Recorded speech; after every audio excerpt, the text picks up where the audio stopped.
एक समय की बात है। एक छोटे से गांव में एक बुजुर्ग महिला रहती थी। उनका नाम राधा था।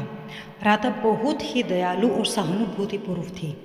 वह बहुत गरीब थी, लेकिन उनकी गरीबी उनके स्नेह और दया को कभी कम नहीं कर सकी।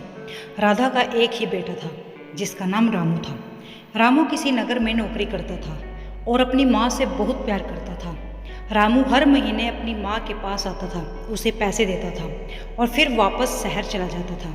लेकिन एक महीने से रामू नहीं आया, फिर दूसरे महीने भी वह नहीं आया। राधा को बहुत चिंता हुई। उसने सोचा कि उसके पास पैसे तो हैं, लेकिन उसके बेटे का ख्याल उसे चैन नहीं आने दे रहा था। वह रोज़ बेटे का इंतज़ार करती, लेकिन रामू नहीं आया। अंततः राधा ने फैसला किया कि वह शहर जाएगी और अपने बेटे का पता लगाएगी। राधा ने अपने सारे पैसे जमा किए और शहर के लिए निकल पड़ी। शहर में पहुंचकर उसने अपने बेटे को ढूंढना शुरू किया। बहुत दिन बीत गए, लेकिन वह अपने बेटे का पता नहीं लगा सकी। उसके पास पैसे भी खत्म हो गए थे। राधा की चिंता बढ़ गई, लेकिन उसने हार नहीं मानी। एक दिन वह एक दुकान के सामने बैठी थी और रो रही थी। दुकानदार ने उसे देखा और उसके दुख का कारण पूछा। राधा ने अपनी कहानी सुनाई।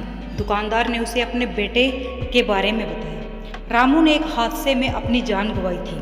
राधा यह सुनकर टूट गई। उसने अपने बेटे के नाम की मिट्टी अपने हाथों से चूमी।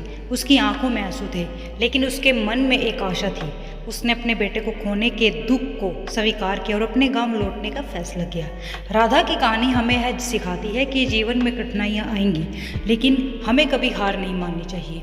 उसकी कहानी हमें दया, सहानुभूति और प्यार की शक्ति के बारे में याद दिलाती है। दोस्तों, अगर आपको वीडियो अच्छी लगे तो भाई लाइक करना।